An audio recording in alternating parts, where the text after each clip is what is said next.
அன்னைக்கு அப்ப ஆன்மீகம் அவ்வளவு நல்லா இருந்தது. இன்னைக்கு ஆன்மீகம் எப்படி இருக்கு? அவசரமான உலகத்துல சாமியை ஒழுங்கா கும்பிடுறான் சார்.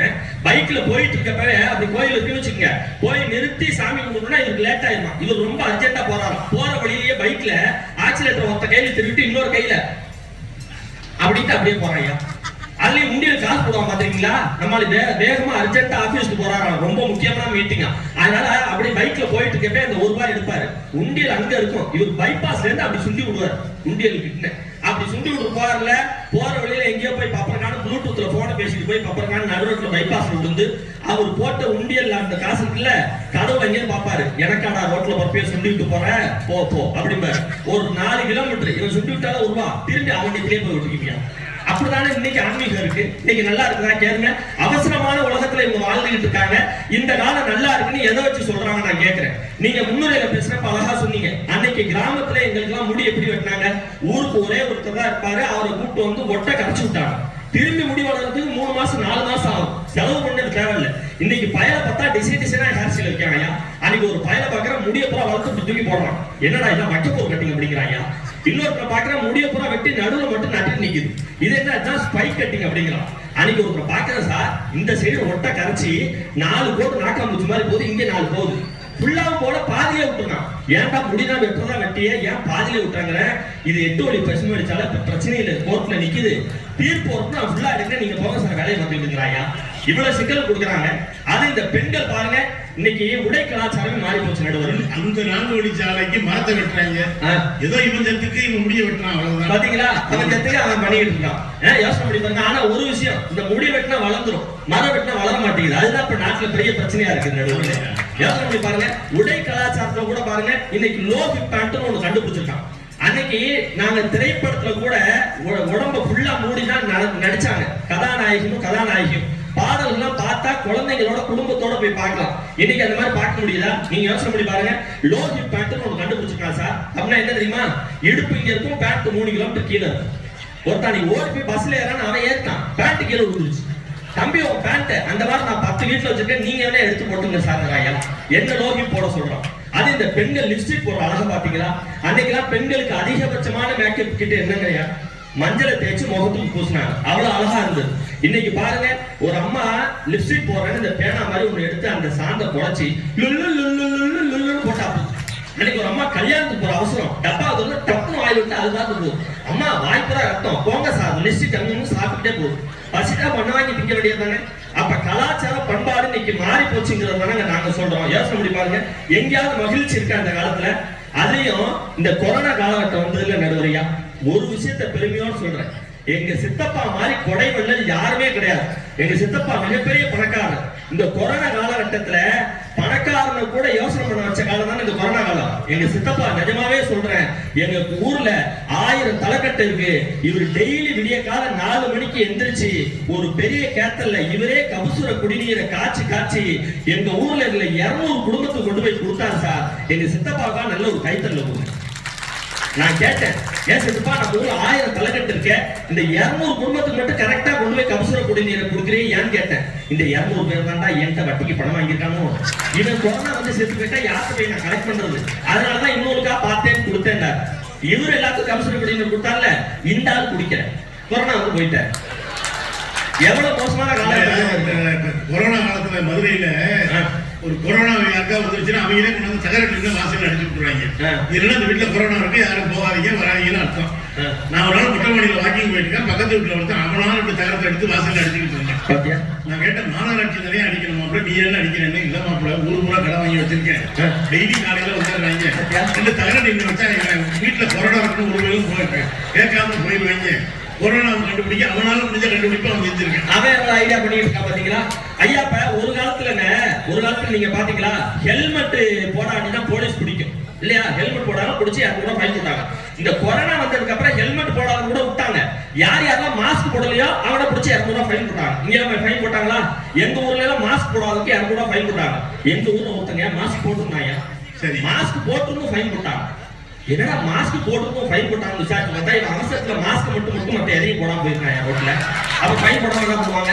இந்த அவசர காலத்துல வாழ்ந்துகிட்டு இந்த காலம் நல்லா இருக்குன்னு நீங்க சொல்றீங்களே, நாங்க எப்படி ஏத்துக்கிறதுன்னு நான் சொல்றேன்.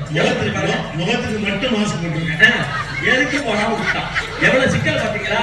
அப்ப இந்த கொரோனா காலத்துல நல்லா இருக்குன்னு இவ்வளவு துணிச்சலா வந்து பேசிட்டு போயிருக்கிறாரு. இவங்க 2 பேரும் பேச உட்கார்ந்துருக்காங்கன்னா நொந்து நூடுல்ஸ் ஆரம் சார். இந்த கொரோனா காலகட்டத்துல எல்லாம் பயந்து போய் கிடக்குறான். அதுலயும் இந்த கல்யாணம்லாம் மாறி போச்சு பாருங்க. இப்ப ஒரு காலத்துல அப்படியே சொந்த பந்த எல்லாம் சேர்ந்து வந்து கல்யாணம் நடத்துறாங்க. ஒரு கல்யாணம் எப்படி இருந்தது, அது கூட கோபுர வாசல்ங்கிற திரைப்படத்துல ஒரு பொண்ணு நம்மளை தேடி வந்ததை கூட எவ்வளவு அழகாத்திரமா அன்னைக்கு சொன்னா.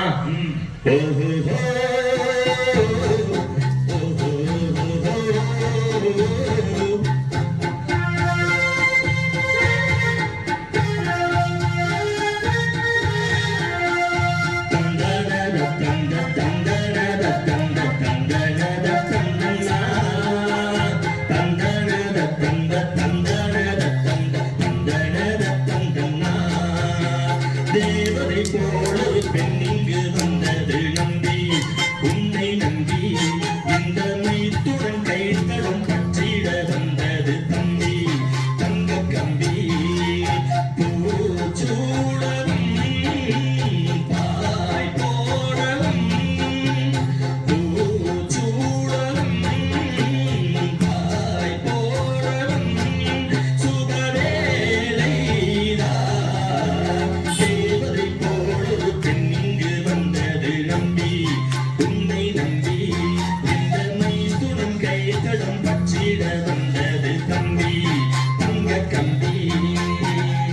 இந்த மாதிரி கல்யாணம் பண்ணது நாங்க அந்த காலத்துல. தாய் பிள்ளை ஊர் உறவு சொந்த பந்த எல்லாம் மாட்டு வண்டி கட்டிட்டு கல்யாணம் நடக்கிற இடத்துக்கு வந்தாயா. குலதெய்வ கோயில்ல கெடாவை வெட்டி அவ்வளவு அற்புதமா கல்யாணம் பண்ணாங்க. சொந்த பந்தத்துக்குள்ள ஒரு அன்பு இருந்தது, பாசம் இருந்தது. இன்னைக்கு இந்த கொரோனா காலகட்டத்துல எப்படி கல்யாணம் பண்ணா 50 பேர் தான் அளவு, 51 பேர் நாட்டு அளவு. கல்யாணம் வாசலே செக்யூரிட்டி நிறுத்திட்டான். 1 2 3 4 57 47 48 49 50 மூடா சட்டன்னு மூடி விட்டுறான். 50ஆவது மூடுனால 51ஆவதால மாப்பிள்ளை நிக்கிற. ஏய் நான் தானா மாப்பிள்ளை தாலி கட்டுறேன். 50 பேர் தான் அளவு, நீ போக முடியாதுங்க. அப்புறம் உள்ள இருந்த எவனோ ஒருத்தன் தாலி கட்டிட்டு போயிட்டாயா. இவ்வளவு சிக்கலா இருக்குது இந்த காலத்துல கல்யாணம். அன்னைக்கு ஒரு கல்யாணத்துக்கு போனங்கய்யா, பொண்ணு இங்க உட்கார்ந்து இருக்கு, மாப்பிள்ளை 1 கிலோமீட்டர் தள்ளி உட்கார்ந்துருக்காரு. என்ன இவ்வளவு தூரத்துல உட்கார வச்சிருக்கீங்க? நாங்க சமூக இடையில விட்டு கல்யாணம் பண்றோம். அதுல ஒருத்தன் சொல்றான், சார் சாதா முகூர்த்தத்துக்கு இவ்வளவு தூரம் செட் ஆகணும், சாந்தி முகூர்த்தத்துக்கு எப்படி செட் ஆகும் கேட்கறாங்க. இன்னொருத்தன் கேட்கறான், ஐயர் மந்திரம் சொல்றான்னு சொல்றாரு. மங்கல்யம் தந்து நானே. கூட்டத்துல ஒருத்தன் கொரோனா வந்தா சங்குதானே. அதோட முடிஞ்சு கல்யாணம். இந்த மாதிரி அவசர காலகட்டத்துல கல்யாணம் பண்றோமே. அதுலயும் ஒரு ஆள் கேட்டாரு, ஏங்க எனக்கு தெரியாம தான் கேட்கிறேன், பொண்ணு அங்க உட்கார்ந்து இருக்கு, மாப்பிள்ள 1 கிலோமீட்டர் தள்ளி இங்க உட்கார்ந்துருக்காரு, இவர் எப்படிங்க தாலியை கட்டுவாரு? கொரோனா வந்ததுக்கு அப்புறம் தாலி கட்டுறதெல்லாம் நாங்க மாத்திட்டோம். யா இது இந்த காலம், அந்த காலம் இல்ல. மாப்பிள்ள இங்கேயே 3 முடிச்சு போடுவாரு, இப்படி தூக்கி போடுவாரு. அது நேரா பொண்ணு கழுத்துல விடுவோம் ஐடியா பண்ணி. மாப்பிள்ள 3 முடிச்சு போட்டு தூக்கி போட்டா பாருங்க, நேரா பொண்ணு கழுத்துல விடுவாம பொண்ணோட அம்மா கழுத்துல போய் விழுந்துருச்சு. மகனுக்கு தாலியை கொடுச்சுன்னா இவன் பிளான் பண்ணி மாமியாருக்கு தாலியை கட்டி, அந்த அம்மா ஒரு பாசத்துல ஐயோ மாப்பிள்ள என்ன அப்படி பண்ணிட்டீங்கன்னு சொன்னோம்ல, அந்த அம்மா சொல்லுது மாப்பிள்ள சூப் ஊத்துறோம் கொஞ்சம் வெக்கலாம். அந்த அம்மா இவ்வளவு கலவரமான சூழல்ல நீங்க வாழ்றீங்களே, இந்த காலம் நல்லா இருக்குன்னு சொல்றேன். நல்ல கல்யாணத்துக்கே போறது இல்லை. மாப்பிள்ளையோட கல்யாணம், மாமியாருக்கு தாலி கட்ட கல்யாணம். நீங்க தவறை மாத்தி சொல்லுங்க நடுவர்களே. நல்ல கல்யாணத்துக்கே போறதில்லைன்னு சொல்லாதீங்க. இந்த கால கல்யாணத்துக்கு போறேன், அதனால இவ்வளவு சிக்கல் நடக்குது. இந்த காலம் நல்லா இருக்கு வாய்ப்பு சாம போய் பேசுறீங்களே. இந்த காலத்திலேயே காய வச்சுக்கலாம் சொல்லியிருக்காங்க. இந்த காய் பாட்டு அப்பவும் இருக்கு. எப்படி? அத்திக்காய் காய் காய் ஆலங்காய் வெண்ணிலவே, இத்திக்காய் காயாதே என் உயிரும் நீ அல்லவோ. அத்திக்காய் காய் காய் ஆலங்காய் வெண்ணிலவே. என்ன அத்திக்காய்னா அத்திக்காய் நினைக்காதீங்க. நிலாவை பார்த்து சொல்றேன், இந்த பக்கம் என் காதலி இல்ல, அந்த பக்கம் தான் இருக்கா, எனவே நிலவே அந்த பக்கம் போய் ஒளி வீசு, இந்த பக்கம் காயாதேன்னு சொல்லியிருக்காரு. அதுலயும் காயா வரும். ஆனா இவர் சொல்ற காய் கூட வில்லகமான காயா இருக்கு. அது இந்த கால பாட்டு. அதுலயும் ஆனா ஒரு விஷயம் சொல்றேங்கய்யா, தமிழ்தாசனியே நல்ல பயங்கரமான ஆள். இந்த காலத்துக்கு உண்மையை பேச முடியாதுங்கிறத நல்லா புரிஞ்சுக்கிட்டு இடையிடையில 2 கவிதை வரியை போட்டு போட்டு அப்படியே பூசி மொழிட்டு போய் உட்காந்துட்டாரு நைசா. தெரியுமா? இடையில ஒரு வார்த்தை சொன்னார் பாத்தீங்களா? நல்லா மனப்பாடம் பண்ணிருக்காரு. உங்களுக்கு தெரியல, ஒரு செய்திய உடனே எல்லாத்துக்கும் கொண்டு போய் சேர்க்க முடியுமா? ஒரு செய்தியை உடனே செகண்ட்ல எல்லா இடத்துக்கும் போயிடுமா? வாட்ஸ்அப்ல போனுச்சு. உண்மைதான்.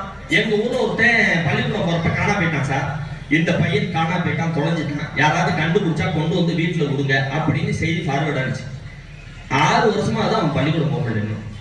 டெய்லி இவன் பள்ளிக்கூடம் போக வேண்டியது இந்த வாட்ஸ்அப்ல ரவுண்ட் வந்து மெசேஜ் பண்றது, இந்த பையன் தாண்டா காணா போயிட்டான் அப்படின்னு கொண்டு போய் இவன் ஸ்கூல்ல விடுறது. மறுநாள் இவன் ஸ்கூல் போக வேண்டியது பிடிச்சு கொண்டு போய் விட்டுறது. இப்படியே இவன் ஸ்கூலே போக முடியலையா, பையன் கிடைச்சிட்டா இந்த மெசேஜ் இன்னும் காணா போன பாடல சுத்திக்கிட்டே இருக்கா வாட்ஸ்அப் பூரா. இந்த காலம் எப்படிங்க நல்ல காலம் சொல்ல முடியும்? அதுல இன்னொரு செய்தி சொன்னார் பாத்தீங்களா, இந்த வாட்ஸ்அப்ல இருக்கவங்களுக்கு தருமபுரியா மட்டும் சொல்லிட்டு போறேன், யாராவது இந்த குடும்ப வாட்ஸ்அப் குரூப்ல தயவு செய்து வெளியே போயிருக்கு. அதெல்லாம் நம்ம ரோட்ல போற சரியில்லை, வீட்டுக்கு கூட்டு வர மாதிரி அவ்வளவுதான். யாராவது நம்ம காலையில் உப்பா கிண்டினேன் எப்படி இருக்கிறது, அது எப்படி பார்த்தே எப்படி சொல்ல முடியும்? சொல்லலைன்னா நான் ஒரு இது போட்டேன், யாருமே லைக் போட முடியும், ஆட்டோமேட்டிக்கா பிரச்சனை உண்டாது. நீங்க வெட்ட போகும்போது அடுப்பு தான் தூக்கி போடணும், லைக் வேற போடுவாங்க. திருமூர்த்தியை பத்தி சொன்னார். திருமூர்த்தி ஒரு பாட்டை பாடினாரு. அதுக்காக தான் இன்னைக்கு இளம் தலைமுறைக்கு நல்ல திறமைசாலிகளுக்கு வாய்ப்பு கிடைக்குது, நாங்க ஏத்துக்கிறாங்க. திருமூர்த்தி மாதிரி உச்சத்தை தொட்ட எத்தனை பேருங்கிறத நடுவர் சொல்லட்டும். இன்னைக்கு ஆன்லைன் ரம்மிங்கிற ஒரு விஷயம் வந்து ஆன்லைன்ல பல லட்சம் ரூபாய் கடனாளி ஆகி தூக்கு மாட்டி சாகுற இறந்து போன மனிதர்கள் எத்தனை பேருங்கிறதுக்கு நீங்க தான் நடுவர்களே தீர்ப்புல பதில் சொல்லணும். திருமூர்த்தி மாதிரி உயர்ந்தவர்கள் இன்னைக்கு தொழில்நுட்பத்தால் உயர்ந்தவர்கள் அதிகமா இல்ல வாட்ஸ்அப்ல ஆன்லைன் ரம்மியில விளையாண்டு சார் இப்ப சட்டமன்ற தீர்மானம் போட்டாலே நடக்க மாட்டேங்குது, பட்டிமன்றத்தில் பேசி என்ன ஐயா நான் ஒண்ணு சொல்றேன், சட்டமன்றத்தால் முடியாதவையில் கூட பட்டிமன்றத்தால் முடியுங்கிற நம்பிக்கை தமிழுக்கும் தமிழர்களுக்கும் இருக்கு. அதனால நீங்க சொல்ல முடியுங்கிற நம்பிக்கை எங்களுக்கு இருக்குங்க. தயவு செய்து ஆளுநர் சொல்லி உடனே எடுத்து கொடுத்து கண்டிப்பா போட்டு விட்டுருவோம்.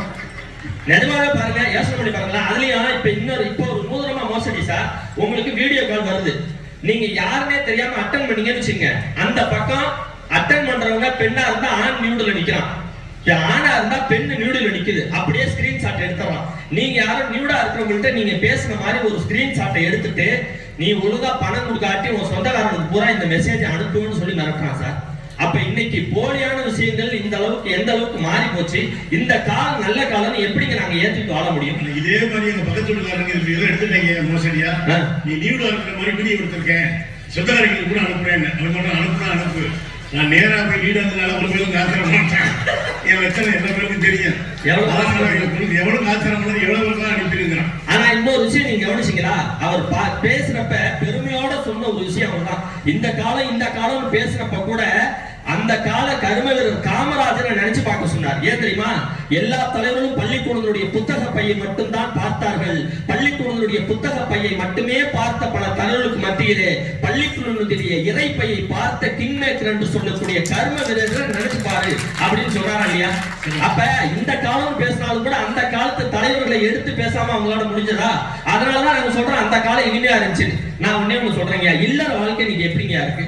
அன்னைக்கெல்லாம் கணவனுக்கு மனைவி மகள் அவ்வளவு மரியாதை கொடுத்தாங்க. இந்த கொரோனா காலகட்டத்துல என் மிஸ்ஸஸ் சாப்பாடு செஞ்சாங்க, சரி சாப்பிட்ட உப்பும் இல்ல உரப்பும் இல்ல, விட்டா வாங்கி ஒரு அரை தைரியத்தில் அடிச்சேன்னு நினைக்காதீங்க. ஊர் பூரா லாக்டவுன், பஸ் ஓடாது, இவ கோச்சிக்கிட்டு அவங்க அம்மா வீட்டுக்கு போக முடியாது, அவங்க வீட்லயே அண்ணன் தம்பிய கிளம்பி என்ன நியாயம் கேட்க எங்க வீட்டுக்கு வர முடியாது. அந்த தைரியத்துல அடிச்சேன். இவ போனை வச்சுட்டு சைட்ல போய் அழுதுகிட்டு இருந்தா, சரி போன்ல தானே அழுகுறான்னு நான் பேசாம விட்டேன். ஒரு அரை மணி நேரத்துல ஒரு வண்டி வந்துச்சு, தண்டம் முண்டனமா 4 பேர் இறங்கினாங்க. நீ யாரியா? பேராசிரியர் அபு. நான் தான் சார். சாப்பாட்டுல உப்பு இல்ல உரப்பு இல்ல வாசல்னு சொன்னியா? ஆமா சார். உனக்கு கொரோனா இருக்கு, ஏரியா வண்டியில தர்மாஸ்பத்திரி கூட்டு போட்டாங்க. இதுல ஆஸ்பத்திரிக்கு போன் பண்ணி புருஷனுக்கு கொரோனா இருக்கு, உப்பு இல்ல உரப்பு இல்லங்கிறாரு, தூக்கி போகணும் கம்ப்ளைண்ட் கொடுத்து எவ்வளவு பிரச்சனை இருக்கு பாத்தீங்களா? திருமண வாழ்க்கையில கூட இன்னைக்கு மகிழ்ச்சி இல்லைங்க. அதுலயும் பிள்ளைகளை பத்தி சொன்னார், புத்தி கூர்மையா இருக்கானா. நான் ஒன்னே ஒண்ணு சொல்றேன், எஜுகேஷன் சிஸ்டம் நாம சொல்றோம்ல, ஒரு காலத்துல இதெல்லாம் அரசுடைமையா இருந்தது, இன்னைக்கு தனியார் மயமா மாறி போச்சு. இந்த டாஸ்மார்க் எல்லாம் முன்னாடி பிரைவேட்ல வச்சிருந்தாங்க, இன்னைக்கு அரசுடைமை ஆயிடுச்சு. காலங்கள் மாற மாற இன்று சர்க்கார்கள் கூட சில சூழல்களில் படிக்க சொல்லிக் கொடுப்பதை விட குடிக்க சொல்லி கொடுத்துக்கிட்டு வந்திருக்கிறது அப்படிங்கிறதான நிதர்சனமான உண்மை. இல்லைன்னு சொல்ல முடியுங்களா? அன்னைக்கெல்லாம் பள்ளிக்கூடத்துல போனோம்னா ஆசிரியர் உட்கார்ந்து இருப்பாரு, மாணவர்கள் நின்று படிச்சாங்க சார். நெல்லுல எழுதி எழுதி பழகலாம், இன்னைக்கு செல்லுல தான் எழுதி எழுதி பழகலாம். உண்டா இல்லையா? அன்னைக்கு ஆசிரியர்களை கண்டா மாணவர் ஓடுவான், ஏ தமிழ் வாத்தியார் வரான்னு சந்திரம் பூந்து ஓடுவான். இன்னைக்கு பசங்க நடந்துறானோ வாத்தியார் சைடுல பூந்து ஓடுறாங்க, ஐயோ இவங்கள்ட்ட மாட்டை 7:30 எழுத்துறானோ. நான் வாத்தியார் என்ன படாத பாடுமா படுறேன். அன்னைக்கெல்லாம் பேப்பரை எடுத்து கொடுத்தேன், கணக்கு பாடத்துல 2 மார்க் வாங்கியிருக்கே உனக்கு வெக்கமா இல்லையான்னு. அதுக்கு அவன் சொல்றான், 2 போட்ட உங்களுக்கே வெக்கல, வாங்கின எனக்கு என்ன சார் வெக்கம்? பேச முடியலங்க இந்த காலத்து பசங்க. அதெல்லாம் என்ன பண்றது? சரி, இதா கற்பனை தன்னை வளர்த்து விடுவோண்டு தம்பி, நட்ட நடு கடல்ல ஒரு மாமரத்துல மாம்பழமா காய்ச்சி காய்ச்சி தொங்குது, எப்படா போய் பறிப்ப அப்படின்னு. நான் பறவையா மாறி போய் பறிப்பேன் சார் அப்படின்னா. நான் சும்மா இருக்கக்கூடாது, பறவையா மரத்துக்கு ரெட்டையை உங்க அப்பாவை கொடுப்பாரு அப்படின்னு. நட்ட நெடு கடலை மாமரத்தை கொண்டு போய் உங்க அப்பாவை நட்டான்னு கேட்கறாங்க. சரி, கெமிஸ்ட்ரியை சொல்லி தரலாம். சோடியம் குளோரைடு NaCl அதை சொல்லி கொடுக்கலான்னு சோடியம் குளோரைடு எதை கொண்டு தயார் செய்யப்படுகிறது? எக்ஸாம்பிள் கேட்டேன், எழுதலாம். சோடியம் குளோரைடு எதை கொண்டு தயார் செய்யப்பட வேண்டுமோ அதை கொண்டுதான் தயார் செய்யப்படுகிறது. வேறு எதை கொண்டும் அது தயார் செய்ய முடியாதுன்னு எழுதுறாயா. இப்ப ஒரு மார்க் போடுறதா நான் பெயிலாப்பி சுத்தி அலையறதா? எவ்வளவு மோசமான சூழலை நம்ம மாட்டிக்கிட்டோம், யோசனை பண்ணி பாருங்க. அப்ப மனநிறைவு இல்லாத ஒரு அவசரமான காலகட்டத்தில் நாம் வாழ்றோமே. இன்னைக்கு இந்த மாதிரியான சூழல் இன்னும் இல்லைங்கிற காலத்தான் நாங்க வேதனைப்பட்டு சொல்றோம். ஒரு காலத்துல காலம் நல்லா இருந்தது, இந்த காலம் நல்லா இல்லை. ஐயா ஒரு செய்தியை சொல்லி நிறைவு செய்றீங்க. பெருமையோட ஒரு விஷயத்தை பதிவு பண்றேன் இந்த ஊர்ல. நான் இந்த காலத்துல ஒரு விஷயத்தை நான் ஏத்துக்குவேன். என்ன தெரியுமா? குடும்பத்துல, அதுலயும் என் குடும்பத்துல எனக்கெல்லாம் கல்யாணமாய் 13 வருஷம் ஆகுது. எங்க வீட்டுல என் மிஸ்ஸஸ்க்கும் எங்க அம்மாவுக்கும் இது வரைக்கும் மாமியா மருமக சண்டையே வந்தது கிடையாது. தயவு செஞ்சு ஒரு அரங்கடையில கைத்தட்டு கொடுங்க 2 பேரும். எனக்கெல்லாம் கல்யாணமாய் 13 வருஷம் ஆகுது, இது வரைக்கும் மாமியா மருமக சண்டையே கூட்டு வந்தது கிடையாது. ஏன் தெரியுமா? கல்யாணம் அடுத்த நாளே எங்க அம்மா என் தம்பி வீட்டுக்கு போயிடுச்சு. எங்க வீட்டுல இருந்தாலும் சண்டை வரது. ஆனா இப்ப இந்த கொரோனா காலகட்டத்துல எங்க வீட்டுல தான் இருக்காங்க. அன்னைக்கு நிகழ்ச்சி முடிஞ்சு வீட்டுக்கு போயிட்டு எங்க அம்மா படுத்துக்காங்க, காலை அமுக்கி விட்டு காயப்பட்டார். நேற்று போற கையை அமுக்குறான். நான் கேட்டேன், ராசி ஆயிட்டீங்களா மாமியா மருமகளும்? ராசி ஆயிட்டீங்களா? காலை அமுக்குறேன், கையை அமுக்குறேன். ராசி ஆயிட்டேன். அன்னைக்கு உங்க அம்மா காலை வலிக்குதுன்னு சொன்னாங்க, காலை அமுக்குனேன். இன்னைக்கு கையை வலிக்குன்னு சொன்னாங்க, கையை அமுக்குனேன். ஒரு நாள் கழுத்தை வலிக்கணும் சொல்லாமலா போயிடுவாங்க, நான் அமுக்காமலா போயிடுவேன். அந்த ஐடியாவில் அமுக்கி விட்டுட்டாங்க ஐயா. யோசனை பண்ணி பாருங்க. அப்ப இன்னைக்கு குடும்பம் சரியில்லை, உணவு முறைகள் சரியில்லை, பழக்க வழக்கங்கள் சரியில்லை, மதுவினுடைய கலாச்சாரம் அதை தாண்டிய போதை கலாச்சாரமா மாறிடுச்சு. இன்னைக்கு மெட்ராஸ்ல நீங்க போய் பாருங்க, பிஸ்கட்ல போதை பொருளை கலந்து விற்கிறாங்க சார். பசங்க சாப்பிடுற மிட்டாயில கலந்து விற்கிறான். இன்னைக்கு பள்ளிக்கூடத்துல படிக்கிற பிள்ளைகள் கூட போதைகளுக்கு அடிமையாகிறாங்கன்னு சொன்னா, நீங்க நடுவர் சொன்ன மாதிரி ஒரு காலத்துல குடிக்கிறவங்க ஒருத்தர் 2 பேர் தான் இருந்தா, இன்னைக்கு உலகமே ஆடிக்கொண்டிருக்கிறது என்று சொன்னால் யோசனை பண்ணி பாருங்க. எங்க பார்த்தாலும் இயற்கை சீரழிவு, சுனாமி வருதுன்றான், பூகம்பம் வருதுன்றான். துருக்கியில ஒரு சம்பவம் நடந்தது, நெஞ்சை உழுக்குகின்ற ஒரு புகைப்படத்தோட ஒரு செய்தியை நம்ம எல்லாம் படிச்சோம். பாத்தீங்களா? அந்த பூகம்பத்துல ஒரு சின்ன குழந்தை சார், 8 வயது சிறுமி, அவளோட 5 வயது தம்பிய கையை கொடுத்து இந்த ஆம்ஸ்ல படுக்க வச்சு கிட்டத்தட்ட 13 மணி நேரம் கையில தாங்கியிருக்காயா தன்னுடைய தம்பிய. தாங்கினது மட்டும் இல்ல, அவ அந்த கேப்ல காப்பாத்த வந்தவங்கள்ட்ட பார்த்து கெஞ்சின விஷயம் என்ன தெரியுமா? ஐயா ஐயா, என்ன காப்பாத்தாட்டினாலும் பரவாயில்ல, என்ன நம்பி நான் காப்பாத்துவேன்னு என்ன நம்பி இருக்கிற என் 5 வயசு தம்பியை தயவு செஞ்சு காப்பாத்துங்கன்னு சொல்லி ஒரு பிள்ளை கெஞ்சினான்னு சொன்னா, இன்னைக்கு வாழ்க்கை கூட கேள்விக்குறியாக கொண்டிருக்கக்கூடிய இந்த கால சூழல் வாழ்றோம். எல்லா மதமும் சொல்லுவது என்ன தெரியுமா? என்னைக்கு அநியாயம் அத்துமீறுகிறதோ அந்த கூட்டத்தினரை அழித்து விட்டு மீண்டும் ஒரு புது கூட்டத்தை படைப்பேன் என்று சொல்லிதான் 3 மதமும் சொல்லுகிறது. அதற்கு தான் இந்த பேரழிவுகள் எல்லாம் இந்த கலிகாலத்தை காட்டிக் கொண்டிருக்கிறது. இந்த கலிகாலம் எப்படி நல்ல காலமாக இருக்கும் என்ற கேள்வியை கேட்டு இந்த துருக்கி சம்பவத்துக்கு தான் கவிப்பேரரசு ஒரு வைரமுத்து கவிதை ஒன்று எழுதினார். இந்த கவிதையோட நிறைவு செய்யறேன். எங்க பார்த்தாலும் இடிச்சிச்சு சார். ஃபர்ஸ்ட் 5000 10,000 15,000 கிட்டத்தட்ட 40,000 இழப்புகள், 40,000 பேர் உயிரிழந்துட்டாங்க. இன்னமும் கூட கூடுன்னு சொல்லி அஞ்சிட்டு இருக்காங்க. இதை விட பெரிய வருத்தத்துக்குரிய செய்தி என்ன தெரியுமாங்கயா? இந்த பூகம்பம் நடந்த 3 நாளைக்கு முன்னாடியே ஆராய்ச்சியாளர் சொல்லியிருக்காரு பூகம்பம் நடக்க போகுதுன்னு. அது சொல்லியும் எந்த பாதுகாப்பு உபகரணமும் இல்லாதனாலதான் இன்னைக்கு 40,000 உயிர்களை இழந்தோம். வேதனைப்பட்டு கவிப்பேரரசு ஒரு கவிதை எழுதினார். துருக்கியில் பூமி புரண்டு படுத்து விட்டது. துருக்கியில் பூமி புரண்டு படுத்து விட்டது. ரெக்டர் கருவிகள் வெடித்து சிதறிவிட்டன. மனித உடலின் மீது வீடுகள் குடியேறும் நேரம் இது. வீடுகள்ல தானே மனுஷங்க குடியேறுவோம். அவர் வேற மட்டும் சொல்றாரு, மனித உடல்களின் மீது வீடுகள் குடியேறும் நேரம் இது. இறந்தவன் மானுடன், உயிர் பிழைத்தவன் உறவினன், ஓடி வரட்டும் உலக நாடுகள், கண்ணீர் சிவப்பாய் வடியும் நேரம் இது. இதை நீங்க தயவு செஞ்சு தீர்ப்பு சொல்லும் பொழுது குறிச்சுக்கங்க. இன்றைய காலகட்டத்தில் கண்ணீர் கூட சிவப்பாய் தான் வடிகிறது என்று சொன்னால் அழ கூட தண்ணீர் இல்லை, அது ரத்தமாக தான் வடிந்து கொண்டிருக்கிறது. இந்த காலம் எப்படி நல்ல காலமாக இருக்கும் என்ற கேள்வியை கேட்டு கூழு சுண்டல் வேர்க்கடலை வத்தக்கறி ஒடுமான சுண்டலஞ்சி சுட்டவள மக்கத்தோல் நீர் ஒரு பேத்தனி இளநீ இராத்துக்கு கடமுட்டாய் கம்முட்டு வெள்ளரிக்கு அவச்ச முட்டை ஆப்பாயில் ஆம்லெட் இவங்க பேசுற இந்த காலம் இது எல்லாமே டூப்பு. அந்த காலமும் எங்க அணியும் தான் டாப்பு. நடுவரை எங்களுக்கு தான் நீங்க தரணும் தீர்ப்பு, இல்லாட்டி இந்த மக்களே எதிரணிக்கு வைப்பாங்க ஆப்பு என்று சொல்லி நடுவர்களே எங்க பக்கம் நீங்க தீர்ப்பு கொடுத்துட்டா நாங்க புத்திசாலி, ஏன்னா ஜெயிச்சிடறோம்ல. எதிரணிக்கு நீங்க தீர்ப்பு கொடுத்துட்டா நாங்க முட்டாள், ஏன்னா அவங்கள்ட்ட நாங்க தோத்துறோம்ல. நடுவர் நீங்க எங்க பக்கம் தீர்ப்பை கொடுத்தா நாங்க புத்திசாலி, எதிரணிக்கு தீர்ப்பை கொடுத்துட்டா நாங்க முட்டாள். எங்களை புத்திசாலி என்று இன்னொரு புத்திசாலியால் தான் சொல்ல முடியும், எங்களை முட்டாள் என்று இன்னொரு முட்டாளால் தான் சொல்ல முடியும். நீங்க யார் பக்கம்னாலும் தீர்ப்பை கொடுத்துக்கங்க. வியக்க வைத்த ரசிகர்களுக்கு நன்றி பாராட்டி மகிழ்ச்சியும் மனநிறைவும் என்றைக்குமே நிறைந்த காலம் அந்த காலமே என்று சொல்லி கடைசியா ஒரு பெரிய ஆப்ப வந்து நீ முட்டாளா புத்திசாலியா இப்படி எல்லாம் கேட்டீங்கன்னா தீர்ப்பை ஊத்தி வச்சுட்டு போயிடுவேன். ஆமா, அப்புறம் யார் கொடுக்குறாங்களோ அவங்களுக்கு ஏற்ற மாதிரி சொல்லிக்க வேண்டியதுதான், இல்லைன்னா யாருக்கு சொல்றாங்களோ அவங்களுக்கு சொல்லிக்க வேண்டியதுதான். ரொம்ப அருமையா அவர் வந்து ரொம்ப கலகலகலகலான்னு ஆக்கிவிட்டார் பாருங்க. அப்படிதாங்க இருக்கணும் ஒரு பேச்சுன்னு சொன்னா. அவர் தமிழ்தாசனுடைய பேச்சு வந்து ஒரு ஸ்டைல் இருக்குன்னு சொன்னா அவர் வந்து அங்க ஆரம்பிச்சு துருக்கி வரைக்கும் வந்துட்டாங்க. துருக்கி பூகம்பத்தில் பார்த்தா 18 மணி நேரம் ஒரு குழந்தை வந்து ஒரு தாய்மையை விட இந்த கோயிலுக்கு அங்காள பக்கம் செய்து வச்சிருக்காங்க. அந்த தாய் செத்து போயிட்டாங்க இடிபாடுகள்ல. ஒரு குழந்தை தன்னுடைய பிஞ்சு தம்பியை தாங்கிட்டு இருக்கிறா. அழுத உடனே யோசிச்சு பாருங்க, தாய்மைக்கு மட்டும் வயசே கிடையாதுங்க. அந்த படத்தை பார்க்கணும் நீங்க நம்மளால ஒரு நிமிடம் அழுது விட்டேன். அந்த குழந்தை என்ன பண்ணிருக்கு, இந்த எப்ப இவன் அழுதாலும் நம்ம அம்மா வந்து தாய்ப்பால் தானே கொடுப்பான்னு சொல்லி அந்த பிஞ்சு குழந்தை தன்னுடைய சட்டையை விலக்கி அந்த குழந்தையினுடைய வாயை எடுத்து வச்சிருக்குல்ல. இந்த உலகம் சொன்னாங்க உண்டால் அம்மை இவ்வுலகம்னு. இப்படிப்பட்ட இதயங்கள் இருக்கிறதாலதான் அந்த உலகம் இன்னும் சரியாக சுத்தி கொண்டே இருக்கு. அண்ணே வந்து 30 நிமிஷத்துல இருந்து 40 நிமிஷம் வர அந்த காலம் மாதிரி எதுவும் கிடையாது. இப்ப நான் என்ன கேக்குறேன் அப்படின்னா, இந்த காலத்தை எல்லாம் இப்பதான் நாங்க டெலிட்னு ஒரு ஆப்ஷன் வச்சிருக்கோம்ல, எல்லாத்தையும் டெலிட் பண்ணிட்டு ரொம்ப எல்லாம் வேணாம், ஒரு 50 வருஷத்துக்கு முன்னாடி போக முடியுமா? அட்லீஸ்ட் ஒரு 20 வருஷத்துக்கு முன்னாடி. ஆனா அதெல்லாம் வேணாங்க. இப்ப பட்டிமன்றம் நம்ம ஒரு 7 மணிக்கு ஆரம்பிச்சோம்ல, அந்த 7 மணிக்கு நம்மளால போக முடியுமா? முடியாது. அப்ப முடிஞ்சு போன வாழ்க்கையில சந்தோஷம் எங்க இருக்குன்னு தேடுறது அந்த காலம். எங்க இருந்தாலும் எங்க வாழ்க்கை சந்தோஷமா இருக்குன்னு நினைக்கிறது இந்த காலம் நடுவர்களே. எங்க வாழ்க்கை நாங்க மகிழ்ச்சியா வாழ்ந்துகிட்டு இருக்கோம். இது கூட சுடுகாடு பாட்டுமா. அந்த காலத்துல எல்லாம் போய் உட்கார்ந்து பாடுவோம், எங்கே நிம்மதி எங்கே நிம்மதி. அத பாருங்க சிவாஜி, அங்கே எனக்கு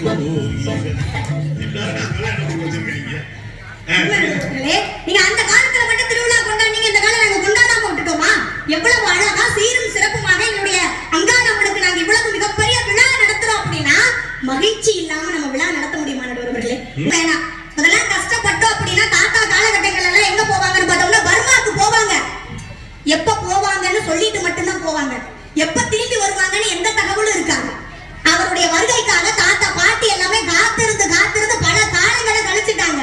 ஆனா இன்னைக்கு காலம் அப்படி கிடையாதுல்ல.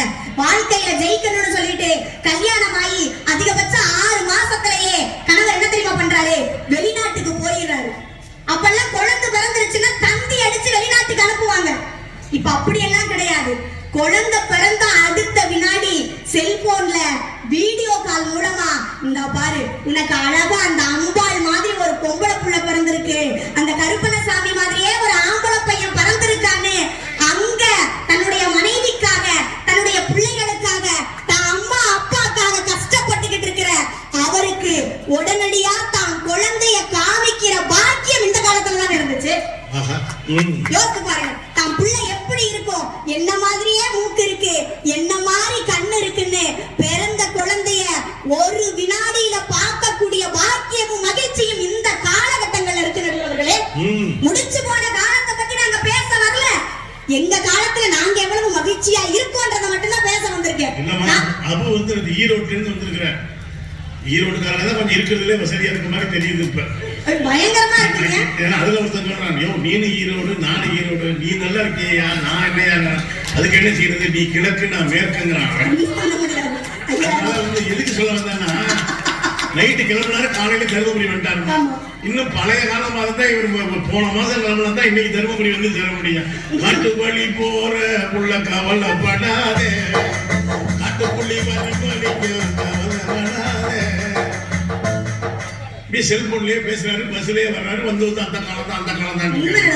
முதல்ல பொம்பளை பிள்ளைங்க அப்பா பார்த்து யாரை கல்யாணம் பண்ணணும்னு சொல்றாங்களோ கல்யாணம் பண்ணிடுவாங்க. தாராளமா 15 வயசு அந்த பிள்ளைக்கு இருக்கும். சொந்த தாய் மாமனுக்கு 45 வயசு இருக்கும். அம்மா ஒரு அழுகுதான், என் அண்ணனை யாரு பாத்துக்குவா, என் தம்பியை யாரு பாத்துக்குவா, நீ கல்யாணம் பண்ணிக்கன்னு சொன்ன அடுத்த செகண்ட் 15 வயசுக்குள்ள 40 வயசு ஒரு மனிதரை கல்யாணம் பண்ணுச்சுன்னா அந்த காலம். ஆனா இன்னைக்கு அப்படி கிடையாது. தைரியமா தான் முடிவை சொல்லும். எனக்கு இது பிடிக்கல, இந்த வாழ்க்கை அப்படி கிடையாது, ரத்த சம்பந்தமாக கல்யாணம் பண்ணா குழந்தை பிறக்காதுன்னு அப்பா கிட்டையும் அம்மா கிட்டையும் அறிவியல் பூர்வமா ஒரு பொம்பளை புள்ள பேசி தான் மனசுல பட்டதை சொல்லக்கூடிய ஒரு மிகப்பெரிய மகிழ்ச்சி இந்த காலத்துல இருக்கு நடுவர்களே. யோசித்து பாருங்க, அந்த காலத்துல நீங்க சொன்ன மாதிரி தான். அப்படியே கல்யாணம் பண்ணணும் அப்படின்னா அப்படியே ஆம்பளை எல்லாம் கெத்தா வெள்ளை வேட்டி வெள்ளை சட்டை முறுக்கு மீசை கட்டிக்கிட்டு, அதுவும் பட்டு வேஷ்டி, அந்த பட்டு வேஷ்டியில கார்னரை மட்டும் அப்படி எடுத்து வச்சுக்கிட்டு வருவாங்க. அப்படியே பொண்ணு என்ன பண்ணும், பொண்ணு நடன்னு சொல்லுவாங்க அந்த காலகட்டத்துல. அப்படியே பொண்ணு முன்னாடி அப்படியே மாலையும் கழுத்துமா, தலை கீழே அப்படியே அமைதியா வரும். அப்படி வரும்பொழுது அந்த காலத்துல ஒரு பாட்டு போட்டாங்க, மனக்கோலம் பூண்ட மகளே புதுமா கோலம் போடும் மயிலே, குணகோலம் கொண்ட கனியே நம் குலம் வாழ பாடு குயிலே, சிரிக்காத வாயும் சிரிக்காதோ திருநாளை எண்ணி மகிழாதோ, சிரிக்காத வாயும் சிரிக்காதோ திருநாளை எண்ணி மகிழாதோ, வாராய தோழி வாராயோ மனப்பந்தல் காண வாராயோ. அவ எவ்வளவு சந்தோஷப்பட்டாலும் அதை மனசுக்குள்ளேயே அடக்கிக்கிட்டு அமைதியா வந்தது அந்த காலம். இப்ப நாங்க அப்படி கிடையாது. நீட்டா சேலையை கட்டிக்கிட்டு பியூட்டி பார்லர்ல 20,000 ரூபாய்க்கு மேக்கப் பண்ணிக்கிட்டு 1.5 லட்சம் ரூபாய்க்கு புல்லட்டை வாங்கிட்டு புல்லட்ல ஏறி உட்காந்துக்கிட்டு முன்னாடி மனக்குழப்பத்துல நாங்க வருவோம். தொட்டதெல்லாம் தோல் பறக்கும் மம்முட்டியா அட மம்முட்டியா, தொட்டதெல்லாம் தோல் பறக்கும் மம்முட்டியா அட மம்முட்டியா. நடுவர்களே, காலங்கள் மாறும் பொழுது மகிழ்ச்சி மாறும். அவ்வளவு அவசரமா புல்லட் எடுத்து எங்கதாப்பா போறீங்க? அந்த கால கல்யாணம் 50,000க்கு 2 பேரும் புல்லட் எடுத்து கிளம்பிட்டாங்க. ஏன்னா அந்த காலத்துல அன்னைக்கு ஒரு கிழவி சொல்லுது, மனமேடையில வந்து புருஷன் முன்னாடியே பேசிக்கிட்டு இருக்காங்க, இந்த கிழவி போனா பாயசம் குடிச்சிட்டு பேசாம வர வேண்டியதானே. நான் அந்த காலத்துல இப்படியா கல்யாணமான உடனேயே பேசிக்கிட்டு இருக்கேன். நான் சொன்னேன், உனக்கு என்ன, அவர் புருஷன்ட்டு அவர் பேசுறான், போறான் இவன் ஒருத்தன் இப்படித்தான் சொல்லுவான். நானும் அவங்க தாத்தா மூஞ்சியை 3 புள்ள வர வரைக்கும் பார்க்கவே இல்லை. நான் சொன்னேன், என் கிழவி சும்மா மூஞ்சியை பார்த்தா நீ பிள்ளைய பித்திருக்க மாட்டேன் பேசாம அப்படின்னு. நடுவர்களே, ஆண் பிள்ளை என்றால் அள்ளி பால் தருகிறாய், பெண் பிள்ளை என்றால் கள்ளி பால் தருகிறாய். என்ன இது அறத்துப்பால், இதற்கு காரணம் பொருட்பால்னு சொல்லி ஒரு புதுக்கவிஞர் எழுதினார். வரதட்சணை கொடுத்தா மட்டும்தான் கல்யாணம் ஆகும்னு சொல்லி பெண்களை எல்லாம் தட்டி தட்டி 50 பவுனை, அப்பாவை யோசித்து பாருங்க, பொம்பளை பிள்ளைய பெத்தாலே சொல்லிடுவாங்க சொத்து சேர்த்து வை சொத்து சேர்த்து வை, 50 பவுன் வேணும், 2 ஏக்கராவது வேணும், ஒரு புல்லட் வேணும், இப்பெல்லாம் BMW கார் வேணுன்ற மாதிரி போய்கிட்டு இருக்கு. ஆனா இப்ப அப்படி கிடையாது, காலம் மாறிடுச்சு. பொண்ணு கிடைச்சாலே எனக்கு சந்தோஷம், நாங்க போட்டுக்கணும், நாங்க சொந்தமா வீடு வச்சிருக்கோம், பிரச்சனை இல்ல. குறிப்பா தனி கொடுக்கணும். மாமியா மருமக பிரச்சனையே இல்ல, எங்களுக்கு பொண்ணு கிடைக்குமா தயவு செஞ்சு சொல்லுங்க. எந்த ஜாதி பிரச்சனை இல்ல, எந்த மத பிரச்சனை இல்ல. என் பையனுக்கு 34 வயசு ஆயிடுச்சு, பிள்ளைக்கு ஒரு 30 வயசு, படிக்கவே வேணாம், ஒண்ணும் பிரச்சனை இல்ல, பொண்ணு கொடுத்தா போதுன்ற மாதிரி இந்த காலம் வந்துருச்சு. வரதட்சணை நீ வரக்கூடாது தட்சணைன்ற ஒரு மிகப்பெரிய பொற்காலமா இந்த காலம் இருக்கு நடுவர்களே. இல்லைன்னா நம்ம மறுத்து பேச முடியுமா நடுவர்களே? யோசித்து பாருங்க, இன்னைக்கு வாழ்க்கை எதை நோக்கி போய்கிட்டு இருக்கு. எவ்வளவு பணத்தை நோக்கி போனா கூட அந்த ஆடி முடிச்சு வீட்டுக்கு வந்தனே அந்த பிள்ளை பாசத்துல அப்பா ஓடி வந்து அந்த பிள்ளைய தூக்கி அணைக்கிற அந்த சந்தோஷம் இருக்குல்ல, அதுல எது நடுவர்களே வரும்? காலங்கள் எவ்வளவு மாறினாலும் தான் பிள்ளைய தூக்கி அணைக்கிற சந்தோஷம், அதையெல்லாம் தாண்டி இப்பெல்லாம் நிறைய ஆண்கள் எனக்கு பொம்பளை பிள்ளைதான் வேணும்னு டாக்டர் கிட்ட சொல்றாங்க நடுவர்களே. எனக்கு பையன் வேணாம், எனக்கு பொம்பளை பிள்ளைதான் வேணும். 3 பிள்ளைனாலும் சரி 2 பிள்ளைனாலும் சரி எனக்கு பொம்பளை பிள்ளை போதுன்ற அளவுக்கு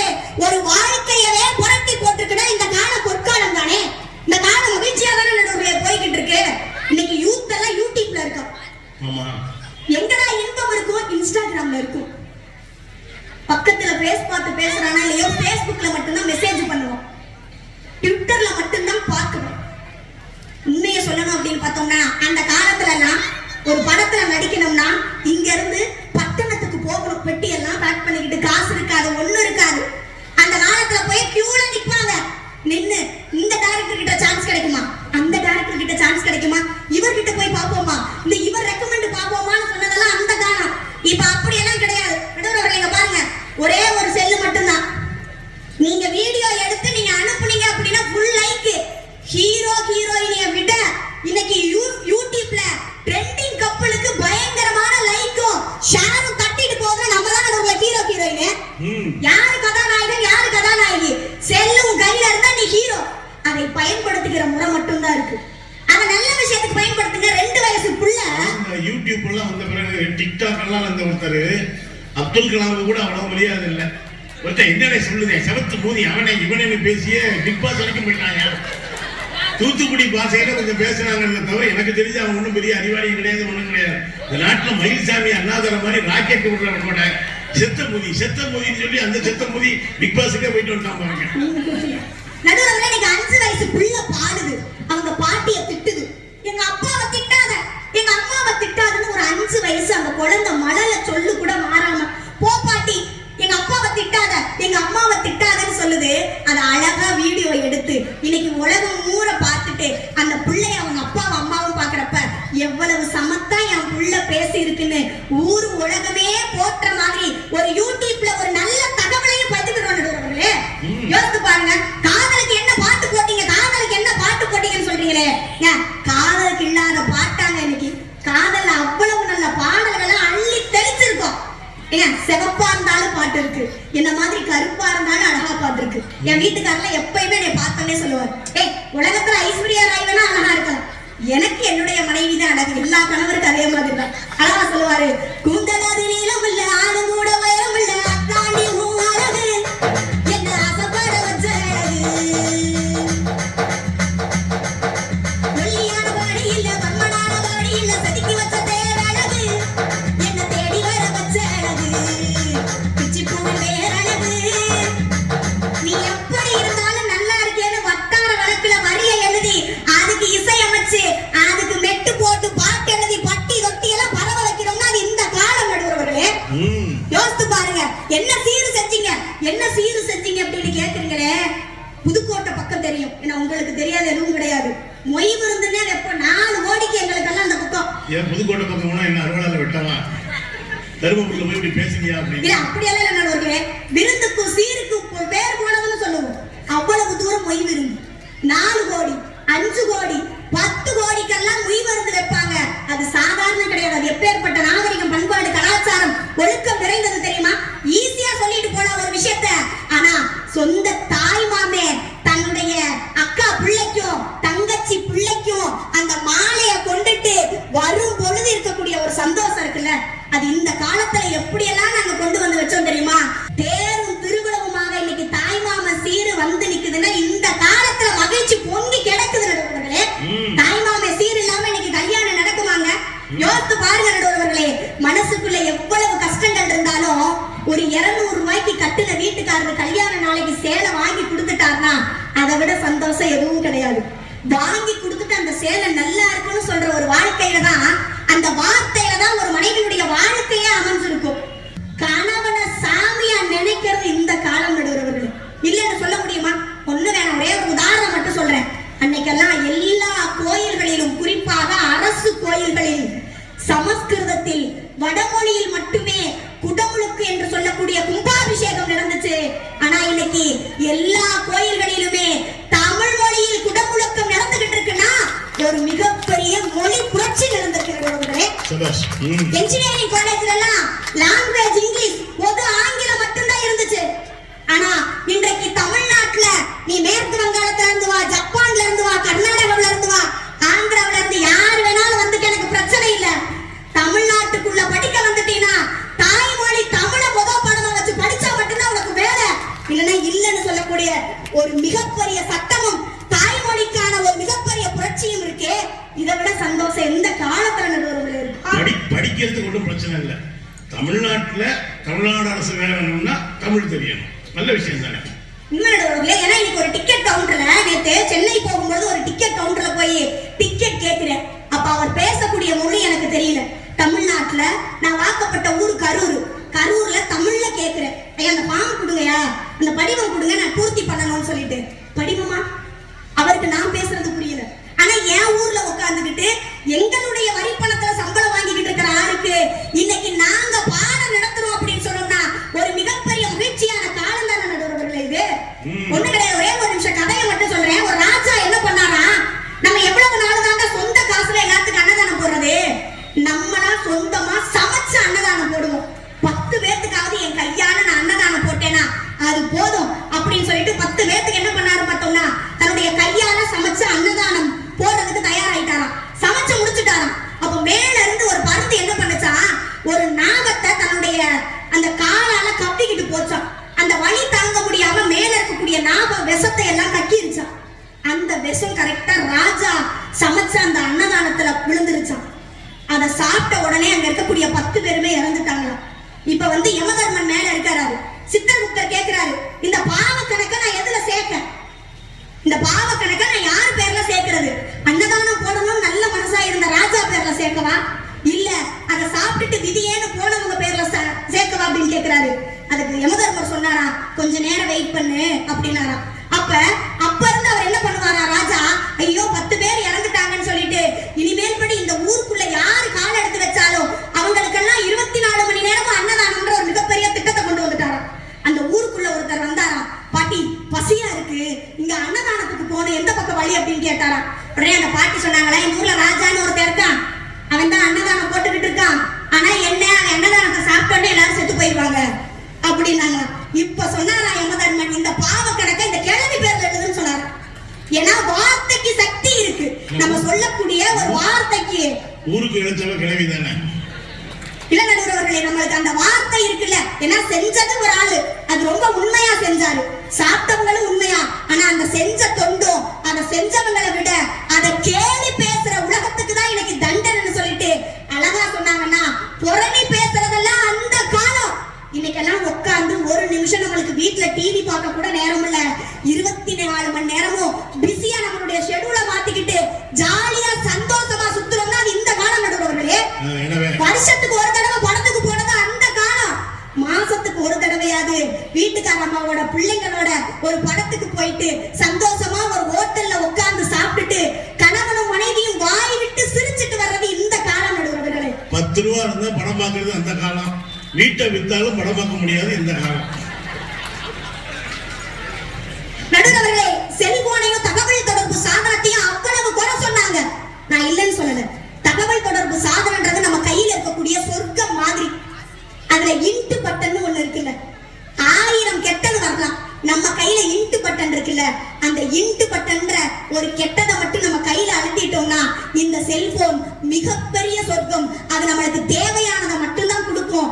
இன்னைக்கு நான் பேசுற இந்த விஷயத்த இந்த இணையதளம் வாயிலாக பார்க்க முடியும்னா அவ்வளவு தூர தகவல் தொடர்பு வளர்ந்து விட்டது, அவ்வளவு தூர மகிழ்ச்சி எல்லாம் பொங்குகின்றது என்று சொல்லி நீங்கள் எந்த வகை பார்த்தாலும் சரி, முடிந்து போனது அந்த காலம். இருக்கின்ற வாழ்க்கையை நிதானமாக மகிழ்ச்சியாக வாழப்போவது இந்த காலம். இந்த காலம். இந்த பதிவை குறித்து உங்களுடைய கருத்துக்கள் வரவேற்கப்படுகின்றன. மறவாது ஐதர்மபுரி சேனலை சப்ஸ்கிரைப் செய்து பாருங்கள். இந்த நாள் இனிய நாளாக அமைய வாழ்த்துகின்றோம்.